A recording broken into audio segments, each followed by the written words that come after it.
All right, looks like the signal is on that we're being recorded. So welcome to the Ranchers Thursday Lunchtime series. My name is Brian Frecking. I'm serving as your moderator today. So we're glad to have several of you back, and we've got a good program today. So it's my honor to introduce our speaker today. Dr. Wayne Coblentz is a research dairy scientist with USDA-ARS Dairy Research Center in Marshfield, Wisconsin. And Dr. Coblentz received his MS degree in dairy science at Penn State and did his PhD work at Kansas State University in forage physiology.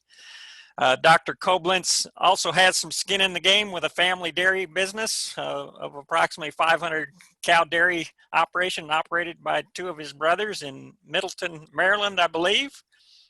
He also has been an adjunct professor of animal science from the University of Arkansas, so he is familiar with our part of the country. And so with that kind of introduction, I'll just do some housekeeping real quick. If you do have questions along the way, make sure you either put it in the Q&A session or in the chat room, either one, and we'll look at those and try and answer those questions. But we want to welcome Dr. Wayne Coblentz to the program, and the screen is yours, Wayne. Thank you very much. It's great to be with you today under these somewhat unusual circumstances that we're operating in these days, but I really appreciate the opportunity to speak with you. When I was both in Kansas and on the faculty at the University of Arkansas, I had occasional need to wander into Oklahoma. So I'm not totally unfamiliar with Oklahoma, but I do, again, appreciate the opportunity to be with you. We have done a lot of work with baled silages here in central Wisconsin at the Marshfield unit of the Dairy Forage Research Center. It is particularly appropriate here in that there are a lot of smaller farming operations throughout the central part of the state, and it's particularly well suited for many of those, either small dairies or beef operations. So with that, we'll go ahead and get started here. Okay.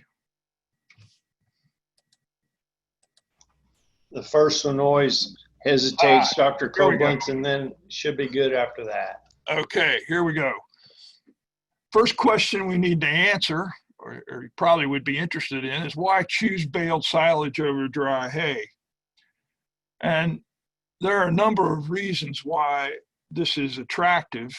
Some of them may be more appropriate in central Wisconsin than they might be in Oklahoma, where you got a little better drying weather typically. But well-made baled silage will often exhibit better quality characteristics and corresponding hays. And there's some reasons for that.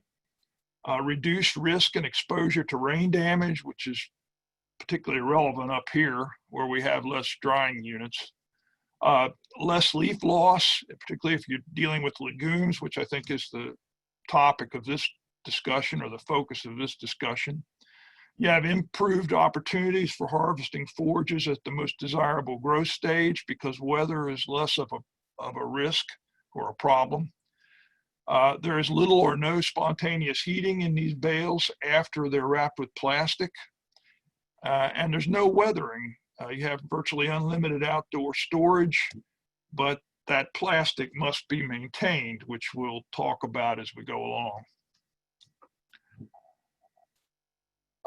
To further supplement the advantages of baled silage over hay, this is some work that one of my students actually did at the University of Arkansas, Dean Scarborough, who's at Northwest Oklahoma State University now as a professor there. But anyway, these were orchard grass forages. This was regrowth, so they were all vegetative, second cutting. And we subjected these forages to simulated rainfall in 13 millimeter increments, which is a ½ an inch. So if you look at this graph on the x-axis, those are ½ inch increments across there from left to right. And then we measured the dry matter loss associated with those rainfall increments.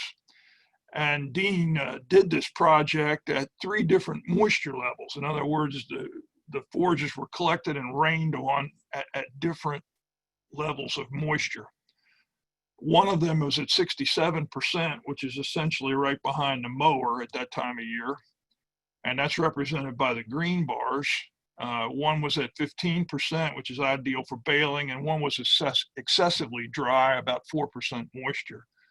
What you'll notice very quickly is that if you got a significant amount of rainfall, that in these relatively highly sugared grasses, you have a lot of potential for dry matter loss when that material is dry enough to bale or excessively dry. And it can exceed 10% of the total dry matter as measured here. What's also quite interesting is that when it's wet, the damage is relatively minor, never in this case exceeding 2% of the dry matter. So the potential for damage to your hay crop increases fairly dramatically the drier that material gets and the closer it gets to suitability for baling as dry hay. Another project that kind of illustrates some of the same kinds of things was done by Dennis Hancock, who, as a curious twist of fate, is now my boss, but he did this as his graduate project at the University of Kentucky with Mike Collins. And in this project, they did two trials, which are separated by that vertical red line in the center of your slide. In trial one on the left, they put up alfalfa silage, or alfalfa as both silage and hay, and they measured the quality both on a pre-storage and post-storage basis. And if you'll notice on the left, the silage, there's not a lot of difference in NDF, and I trust everybody here knows what NDF is. That's the structural fiber in the plant as a function of fermentation. Very little change. However, on the right, with hay, you had a significant amount of spontaneous heating in those large hay packages. And what that does is it oxidizes sugars and other things that are highly digestible within that plant. And as a result, you wind up with much greater concentration of NDF. Now, you're not actually making more NDF, but what you're doing is burning up the most desirable parts of the plant from a nutritional standpoint. In the trial on the right, it was a little bit different. The alfalfa was mowed and baled and ensiled, which is represented there on the left-hand side of trial 2. And you can see again, there's very little change in NDF as a function of fermentation. On the right, with hay, you have two problems. One of them is that it rained between the time they baled the silage and they baled the hay, and you see an increase in NDF as a result of that. And then in addition, there was a modest amount of spontaneous heating that occurred in the large hay packages, so you got another bump in NDF as a result of that. So you can see that the silage offers some advantages in terms of preserving the quality of these forages.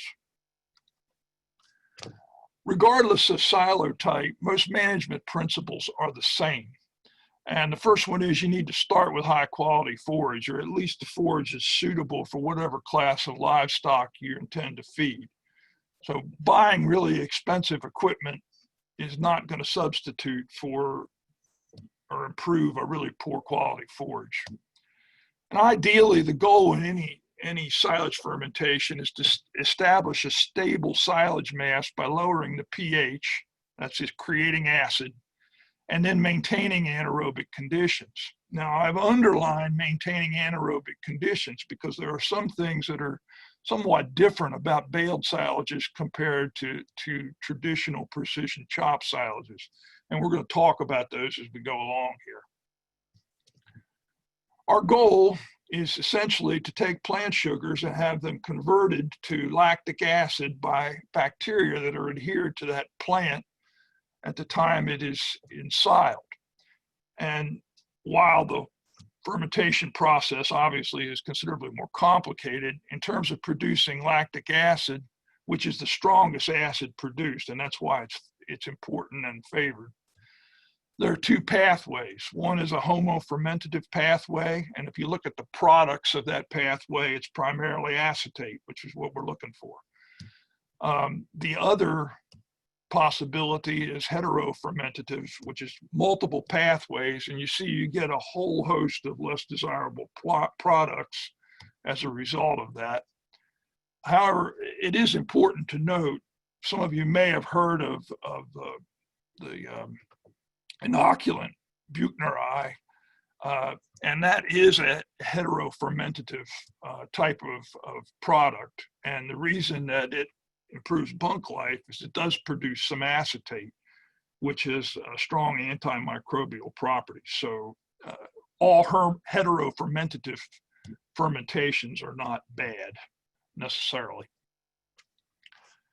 There are a couple primary factors that affect fermentation that I want to mention to you, and the two of them are the concentration of water-soluble carbohydrates or sugars in the plant, and the other is the buffering capacity of that plant. If you look at the fermentable sugars or water-soluble carbohydrates, these are generally simple sugars. Sources of variation are pretty wide. There's a lot of things that can affect the pool of sugars available for fermentation. It includes the species of the plant, cultivar within species, stage of growth, time of day, climate, drought, frost events. Up here, that's a relatively significant one. You'll see a big increase in sugar content as a result of frost events in a lot of cases. Nitrogen fertilization rate will actually depress sugar content in plants. Rain damage will leach sugars out of plants. Poor and extended wilting conditions will reduce the sugar content in a plant. And there's a whole host of management variables that also can affect the sugar content within these plants. If you look at a comparative slide of various forage classes, I need to give credit here to the folks at the University of Florida. This is their table. I want to make sure they're noted for that. You'll note that corn silage has a relatively high concentration of sugar, 10 to 20% typically. Forage sorghum is comparable. Some of the summer annuals also are very high in sugar. Cool season grasses tend to be somewhat intermediate. And then you'll notice that alfalfa in particular is down toward the bottom. And this is one of the contributing factors that make alfalfa a difficult crop actually to ensile. Another thing that's relatively significant, I think, for Oklahoma is that perennial warm season grasses such as Bermuda grass or Bahia grass, they typically have very low concentrations of sugar, which make them difficult to ensile as well. Just one example of this, and it's probably the most common frustration that most forage producers have. Some work that Rich Muck and I did several years ago, and in this particular example, we looked at the water-soluble carbohydrate concentrations in alfalfa depicted by the green bars and the starch concentrations depicted by the yellow bars. And we evaluated that on both an initial and after a 2-inch essentially rainfall increment. And you'll notice that the water-soluble carbohydrates are depressed by almost 2/3, and there's very little starch left at all. Now, starch is not typically considered a substrate for fermentation, but there's quite a bit of circumstantial evidence that some of that starch in the plant is mobilized into simple sugars during that wilting process, particularly if it's prolonged. So I included that there. But the take-home message is that forage on the right there, that it's incurred a lot of rainfall, is severely compromised with respect to any potential fermentation. The other inherent plant characteristic we kind of need to talk about is buffering capacity. And a simple definition of that is just the inherent resistance of any kind of a plant to a pH change. And in this circumstance, with this response variable, so to speak, a lower number is better. So if you look at the top of the list there, corn silage is not heavily buffered, at least not compared to other forages. And that contributes to it, again, to it being a very easy crop to ensile.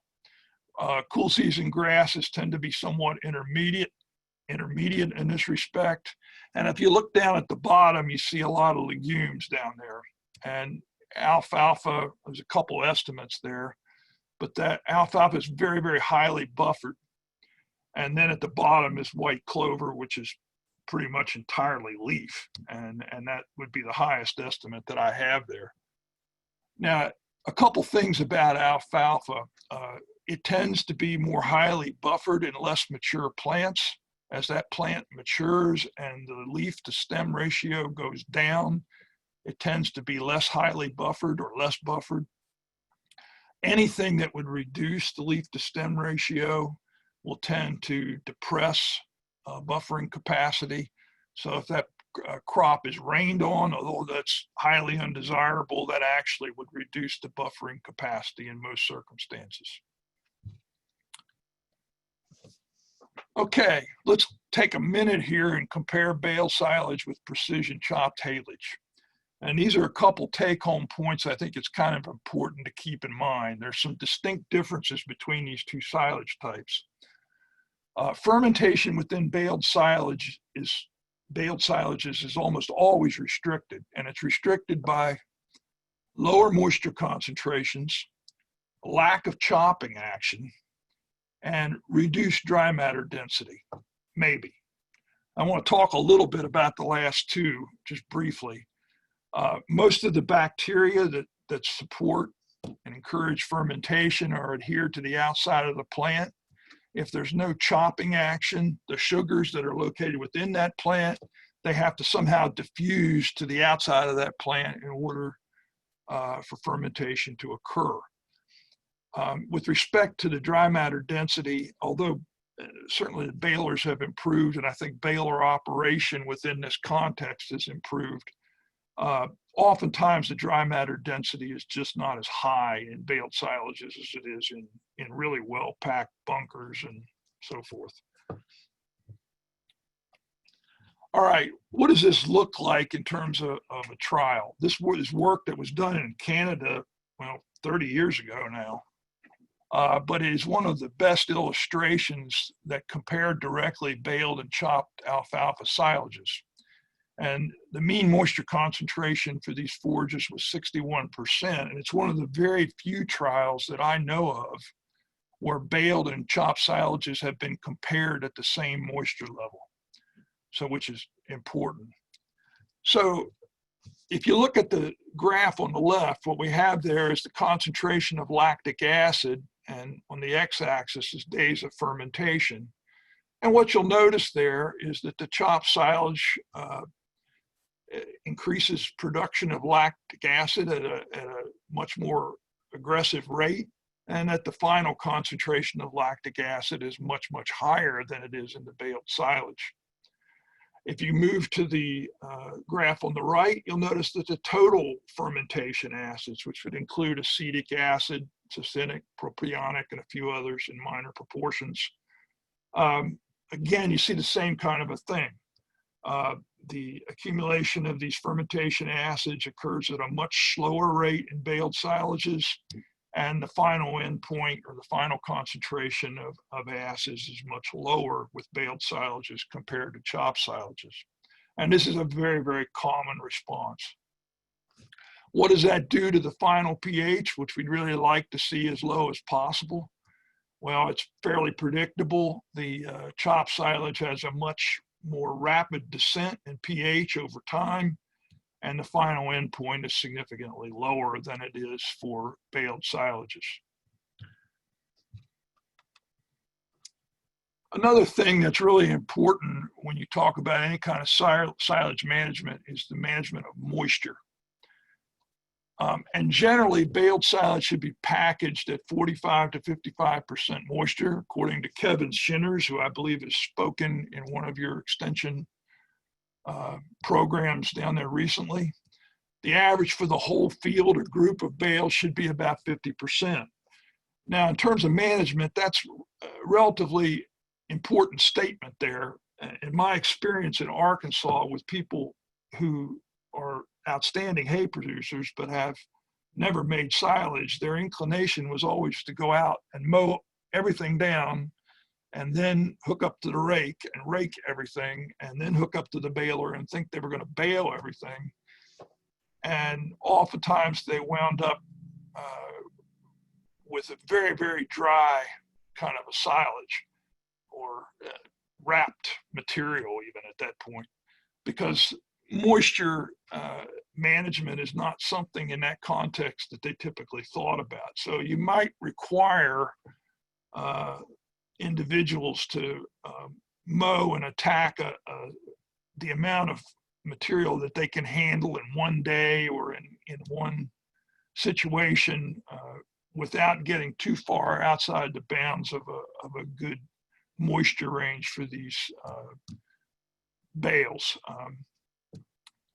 It takes a little bit of practice if it's not something that you typically thought about. Most moisture recommendations for precision chop silages are wetter than baled silages. Generally less than 70% is a rule of thumb. So production of silage fermentation acids is positively associated with moisture concentration, which I think we've mentioned a little bit already. And as a result, baled silage fermentation is inherently restricted, resulting in a slower fermentation and a greater, less acidic final pH. Again, let's go back to the same work by Nicholson. And in this particular illustration, he ensiled both high moisture and ideal moisture baled silages, where high is defined as 60 to 65%, or ideal is 49 to 54. And you will notice on the left, the production of lactic acid is much greater and it occurs at a much more aggressive rate with the higher moisture material compared to the ideal moisture material. And the production of total acids on the right follows a similar pattern. If you look at the final pH in these forages, you'll notice that the descent of pH and more acidic conditions that reflects the production of those acids is more accelerated when at higher moisture, and the final endpoint is much lower than it is in the ideal moisture range.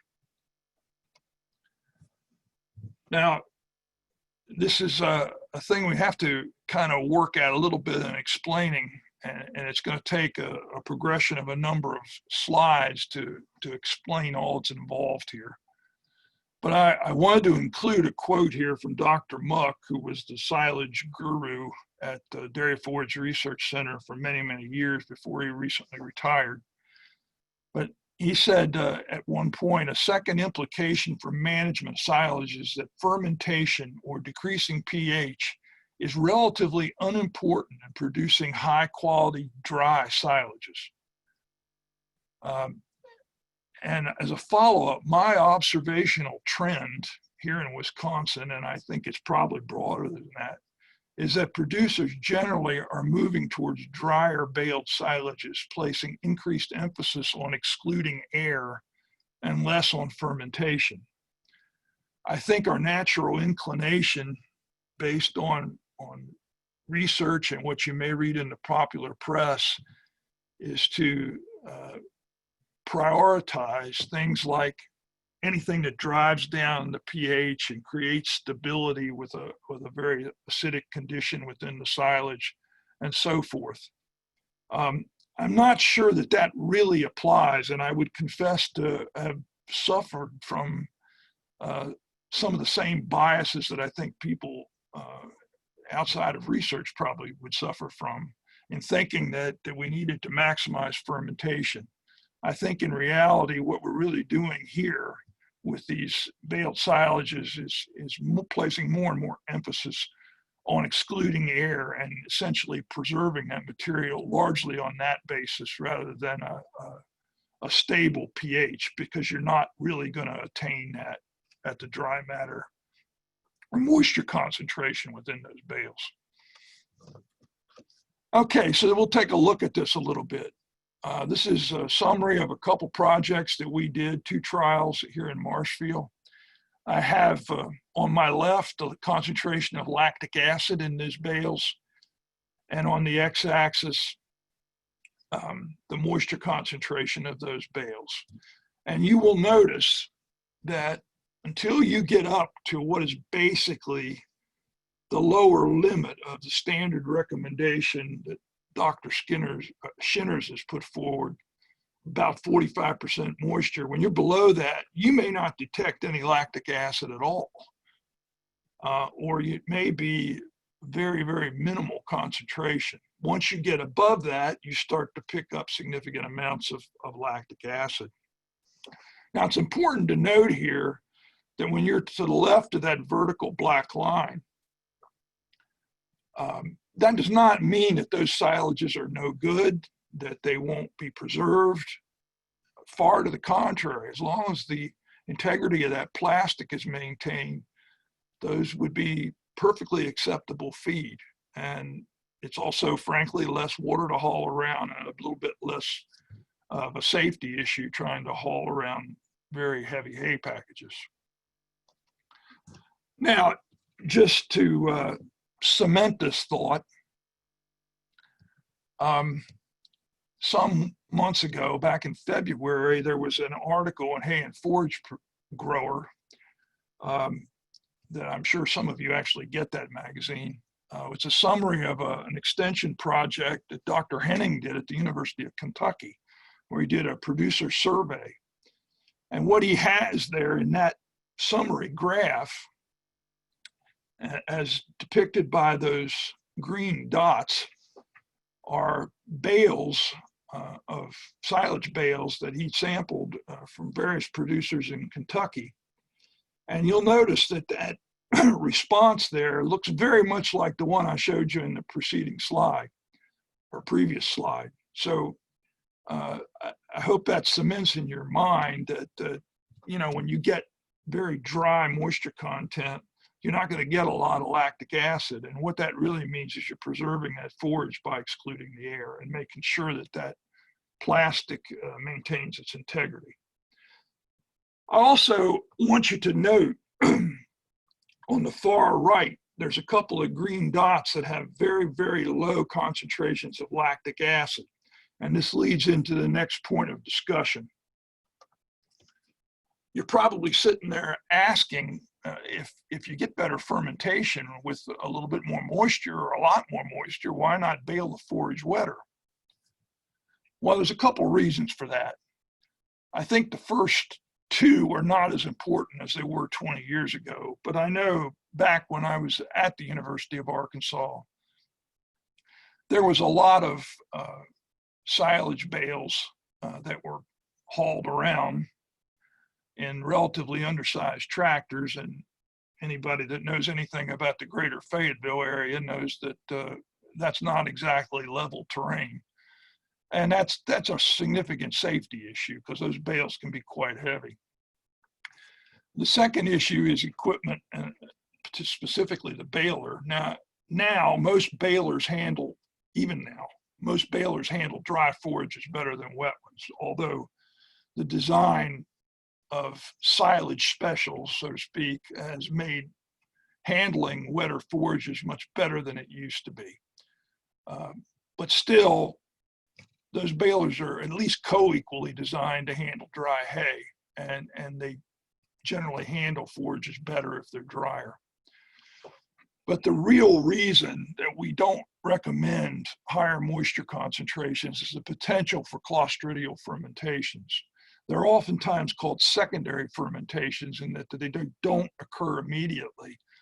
And forages can be at risk for this type of fermentation if it has a particularly slow fermentation pattern and the pH is not depressed rapidly, which fits into the description of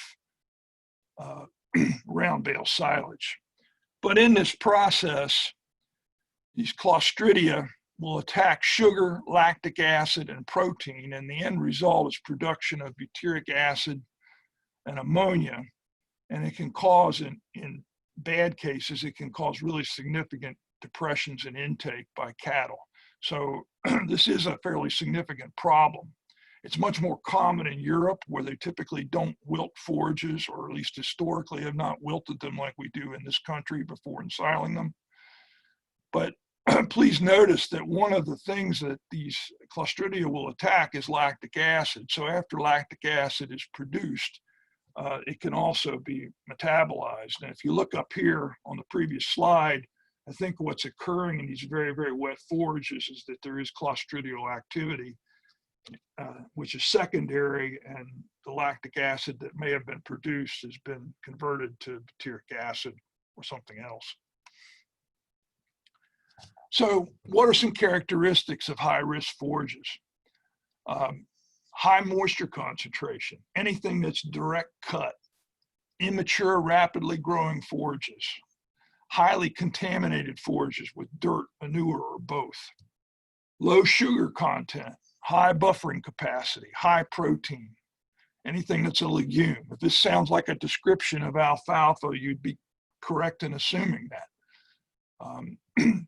Anything that's non-homogeneous, which is true for baled silages. If you think about ensiling anything that's precision chopped, when you chop that material and blow it into a wagon or a truck, there's a certain amount of mixing and homogenization that occurs. And when you blow that into a blower, or dump that into a blower, or dump it into a bunker and then layer it within that bunker, there's an additional amount of mixing that occurs. And what you wind up with is a fairly homogeneous blend, so to speak, or at least far more than it can be with baled silages. With baled silages, as you go across that field, there's potential for different pockets of moisture within that bale. Depending on where you were in the field, there's also potential in mixed species stands for higher concentrations of legumes in certain parts of that bale as opposed to others.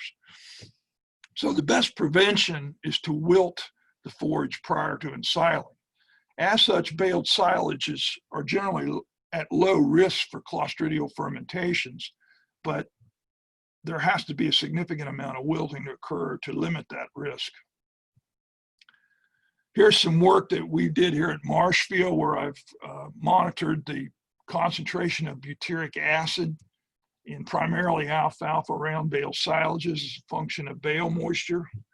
And you can see that as you get below 45 or 50% moisture, the risk of accumulating a lot of this acid is fairly low. When you start bumping up against the upper end of Dr. Schinner's recommendation range, the potential for picking up a significant portion of butyric acid is greatly increased. So if you put in a position where you may need to bale and wrap silages, particularly alfalfa, when you start bumping up against about a 60% moisture range, that might be a real good time to put a lactic acid inoculant on there if you have the capacity to do that. I know Dr. Muck typically would recommend that with bale silages, you want to be about 10 points in moisture lower than you would be if you chopped it. And it's a pretty good rule of thumb. Now I would go back to Dr. Henning's report in Hay and Forage Grower. What you see there in that graph is essentially the same thing I just showed you in the previous slide that occurred in Kentucky. And when you get out here and start bumping up against 60% or so, you start picking up a fairly significant amount of butyric acid. I also want you to note, if you think back to the previous slide on his work where these extreme moisture concentrations had very low concentrations of lactic acid, you'll note that there's very high concentrations of butyric acid in there, which indicates that there's some secondary fermentation occurring there. Another thing that can impact the potential for a Clostridial fermentation is, and this occurs fairly commonly in Wisconsin, is what happens if I put dairy slurry, or if I have to put dairy slurry on alfalfa. This happens occasionally when a producer gets into a situation where his pit is full and the weather has not been cooperative for one reason or another, and he has to go somewhere with this dairy slurry. We did a study up here some years ago, and we had 4 treatments in that study, and one on the left there was no slurry, which is a control. And then we applied slurry, about 4,500 gallons per acre, to stubble immediately after the preceding harvest, and then after a delay of 1 week or 2 weeks. And we did Clostridial counts on these forages or silages on a pre-ensiled and post-ensiled basis. A couple of things become pretty obvious. Number one, if you don't put any manure on there, the Clostridial counts are going to be lower. Secondly, the longer you delay the application, the higher those counts are likely to be. And thirdly, the counts are going to be higher after the material is ensiled, which I don't think it surprises anybody. Now, these particular silages did not go Clostridial. We did not have a lot of evidence of Clostridial products because they were relatively dry when we baled them. But this does indicate a significant amount of risk. And if you're in a situation, pardon me, where you're trying to bale something that's had a manure application, this again would be a real good time to either get 10 points drier before you bale the material and ensile it, or apply a lactic acid bacteria type of inoculant. The last thing I want to talk about really is the elimination of air in these forages. And as we mentioned before, I think the industry, just based on my observation, is it's moving more and more toward drier silages, which are preserved essentially by continued elimination of air.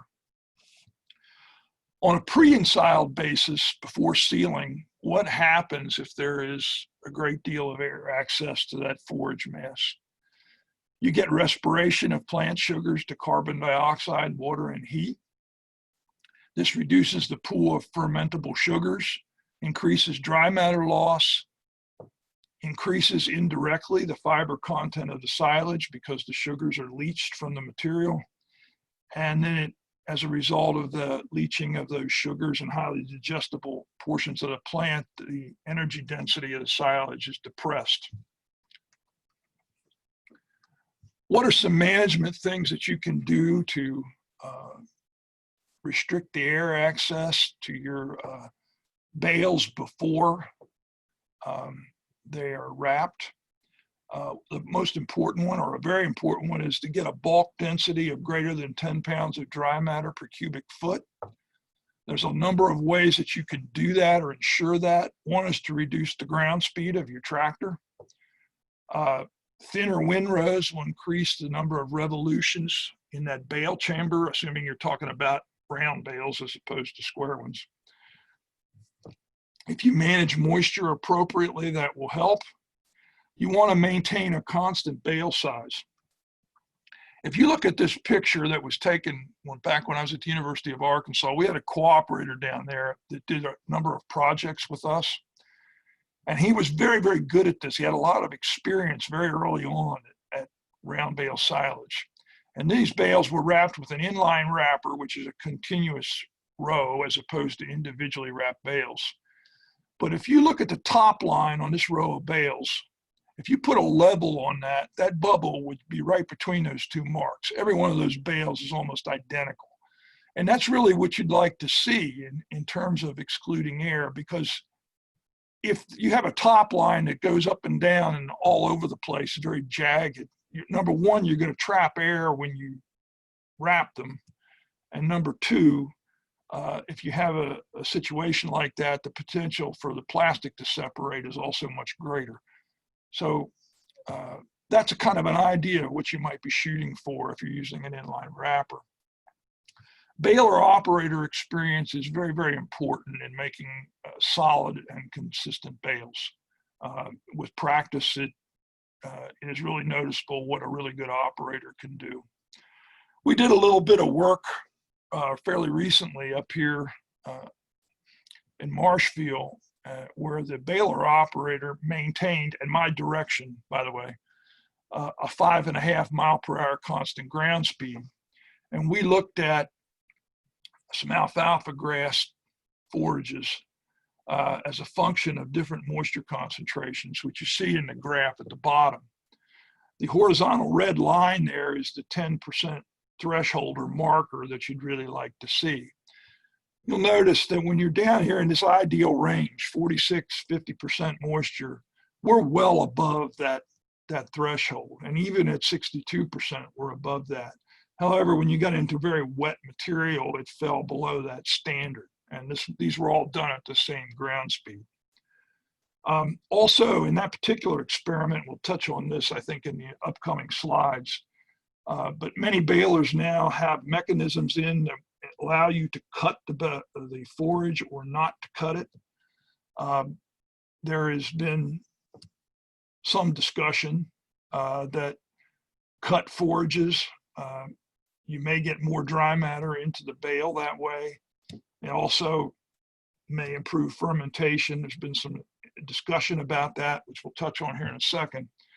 But with these cut forages, you were able to achieve a little bit higher dry matter density, but it's usually on the order of about 4%. So it's not really huge in my experience. Because we just touched on the presence or absence of a cutting mechanism in the baler, I thought this would be a good place to throw this slide in. In this project, we baled alfalfa grass over a wide range of moisture concentrations. And on the left-hand graph here, I'm plotted the concentration of lactic acid as a function of bale moisture. The solid line there represents material that was cut, and the hashed line represents material that was baled long stem. And you'll notice across this moisture range that there is a statistically significant increase in the amount of lactic acid produced. Now, it's not a huge amount, but it is statistically significant. Those two lines are statistically distinct. If you look at the pH on the right graph, you'll notice that the cut material has a lower pH across that entire moisture range compared to the uncut material or the long stem material. And that ranged in this study from about 0.1 to 0.15 pH units. The reason I put this in here is you may hear some discussion about whether a cutter will improve fermentation. From a technical statistical standpoint, that's probably true. From a practical standpoint, is that justifiable reason to pay for a cutter? There may be a whole lot of reasons why that's a really good idea, such as if you need to blend this material into a total mixed diet of some kind. That would be a real big one. But paying that extra money for improved fermentation is fairly questionable based on our work. What about sealing these bales? You'd like to wrap them as quickly as possible after baling. You'll see recommendations as short as 2 hours. I mean, obviously, the quicker the better. However, some work which I'm going to show you we've done here would suggest that there's relatively minimal damage up to about 24 hours. So if you do have some flexibility in how quickly you get this plastic on. You'd like to use at least 4 layers of 1 mil or 25 micron plastic. That's probably adequate for a good fermentation in most cases. I'm not sure that that provides you with the kind of security for long-term storage or in the warmer southern states that you might like to have. Your storage site selection is important. You don't want rocks, tree limbs, junk metal, other undesirable things that potentially could compromise your plastic. That just is basic common sense, I think. You don't want to puncture your plastic. You want to make sure it's, obviously, you want to isolate it from cattle, pets, vermin, skunks, snakes, rats, that sort of stuff. It's important to monitor that plastic periodically and make sure that it's not been compromised by one of these problematic situations when you're not aware of it. You also want to patch any holes with an appropriate tape. That's UV resistant silage tape, not duct tape. Also, I want to point out very, very quickly, one of the things that we have certainly noticed, if you look in this red circle here on the left-hand photograph, you'll see in the middle of that, right on the line between the flat surface and the rounded surface of that bale, what looks like a couple of pimples on there.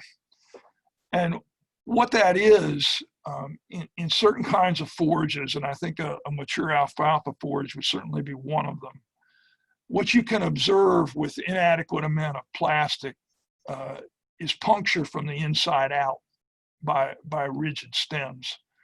And that's the first place I would look for that. You see it fairly commonly. With more plastic put on, the risk of that is lower, but that's just something you might want to be aware of. I mentioned a little bit about delays in wrapping. This can occur, and it's a very common question, actually. You know, people will go out and they'll bale their material, and it'll rain before they can get it out of the field. And how long do I have before it's no good? That sort of question.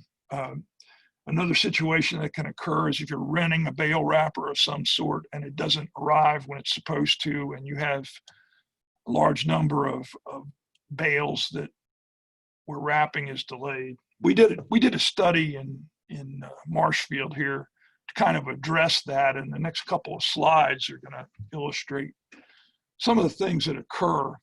In this particular study, we wrapped bales immediately or after a 1, 2, or 3 day delay. And what I've plotted in these figures is the bale temperature, which we monitored at the time the bale was actually wrapped. So you're going to see a little bit of segregation in these responses. You know, this is kind of the control. It was wrapped immediately. You have a little more heating here after 1 day, and then 2 days, and then 3 days as you move to the right. And by the time you get to 3 days, you have a fairly hot internal bale temperature. They're up around 150 degrees. These forages were also about 60% moisture. If you look at the total production of acids, you see that there's much higher with no delay in wrapping, but then falls off significantly as you get to a 2 and 3 day delay. Same thing really occurs with respect to lactic acid production. And if you look at the bottom right there, in association with this delay, you're going to see an elevated pH because the fermentation is just not going to be quite what it was in the positive control. Now, you may ask about the quality with these delays. So I did look at 2 things, or at least I've presented 2 things here. One is heat damage protein on the left. And you'll notice there, although that's not a linear response, that there's relatively little change between 0 and 1 day, but then after that, you start to pick up more heat damage as a function of that elevated temperature. And then on the right-hand graph there, there's really not a lot of change in the energy content of those forages through a 1 day delay, but then it tends to fall off somewhat more rapidly thereafter. So our recommendation here is while bales should be wrapped as soon as possible, this study suggests damage within the first 24 hours is relatively minor. In a number of the other studies that I've looked at, I think that tends to hold as a fairly good rule of thumb. You're going to see different responses depending on the forage and conditions, and all that's going to matter. But I think if you can get that plastic on within 1 day, the damage is probably relatively minor, although sooner is certainly better. All right, to wrap up and summarize here, most principles of management for conventional chopped silage still apply to baled silage. Moisture management is important. Generally, baled silage techniques will accommodate drier forages better than wet ones. Fermentation occurs at a slower rate for baled silages because forages are ensiled on a whole plant basis, where they're usually drier and less dense than chopped silages. As a result, producers should diligently address other management details, such as maximizing bale density, consider an inoculant, lactic acid bacteria, or lactic acid producing inoculant, particularly if the forage is damaged. Typically that's by rain. Manure has been applied or if bale moisture approaches 60% for alfalfa. Grasses, because they have more sugar and are less highly buffered, may be a bit more forgiving in terms of preventing Clostridial activity. You want to apply plastic wrap promptly and properly. Damage is relatively minor, up to 24 hours. Protect the product with 4 plastic layers to ensure a pretty good fermentation, but 6 or 8 are better to maintain the integrity of the plastic. And general observations suggest that forages are baled at increasingly lower moisture concentrations, which places additional emphasis on exclusion of air and monitoring conditions around those bales so that you don't compromise the plastic. The last thing I want to mention, I've talked about a number of studies done here at Marshfield. I would like you just briefly to turn your attention to the pit photo in the bottom center there. None of those things are possible without an outstanding field crew, and the University of Wisconsin staff that works the research station where I work is really outstanding, and they deserve a whole lot of credit for the numbers that you saw today. So with that, I'll turn it over to some questions. Thank you, Dr. Wayne Coblentz. Excellent presentation. We do have a few questions. I'm going to start with the Q&A session question, and there's some that are in the chat room as well, and I'll take a look at those in a minute. But if others have questions they want to ask, this is the time to do it. Put them in that Q&A, and we'll try and get them answered. So the first question was, could you comment a little bit on equipment requirements? And this picture that you still got up kind of leads right into that. So what is required? You know, they've heard that there's increased weight because of the moisture, that kind of thing. So what's kind of required? I know you already touched on some of the things with Arkansas, just hauling them around, but what does it take to take wetter forages? I think that obviously depends on the given situation. If you intend to do a lot of baling of silages, it might be worth considering a silage baler, which doesn't prohibit you from making dry hay by any stretch of the imagination, but it is beefed up with respect to the weight, bearings, so forth. It's designed to handle wetter material better than a more typical kind of baler. In terms of hauling the material around, just use appropriate safety for the size of the bale package. I didn't actually mention this. Most people, when they make silage bales, will make only 4-foot diameter bales because of the weight. Usually they're not made out of 5-foot or 6-foot diameter bales. So one thing that is probably fairly important is to reduce the diameter so you don't have to deal with as much of the weight if you have the capacity to do that. As far as the wrapper is concerned, there are pros and cons of both an inline type, which I showed you a picture of silage bales wrapped that way, or individually wrapped bales. If you want to market the material, in some ways the individual wrap bales might be an advantage, because anything that's in an inline wrapper, at some point you're going to expose it before you haul it anywhere. And so in that sense, it's perishable.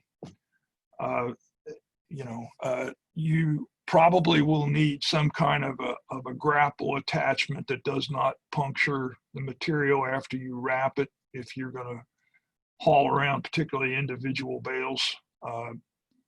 It's like a squeeze, typically the design. I think I had a picture of one of them in one of the photographs.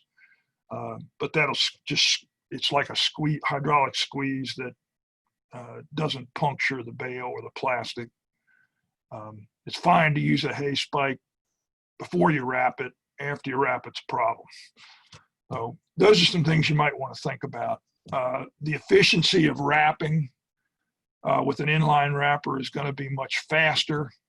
The problem you may have, depending on what you want to do with it, is, if you want to market that material, you're going to have to expose it to air, which in the wintertime is not as big a deal as you might think. You do have some latitude. We did an experiment. I didn't have time to talk about it here. Actually, in Arkansas, one of my students did an experiment which was published in the Journal of Dairy Science, where we exposed silage bales in January and really didn't have a lot of deterioration in Fayetteville for really up to a month. So, there is some latitude in the winter. Now, in the summertime, that's a whole different discussion. Obviously, in Wisconsin, we have a lot of latitude in the winter because there's not going to be too much deterioration when it's 10 below zero. But anyway, I hope that helped. Very good. I'll get to one of the other questions.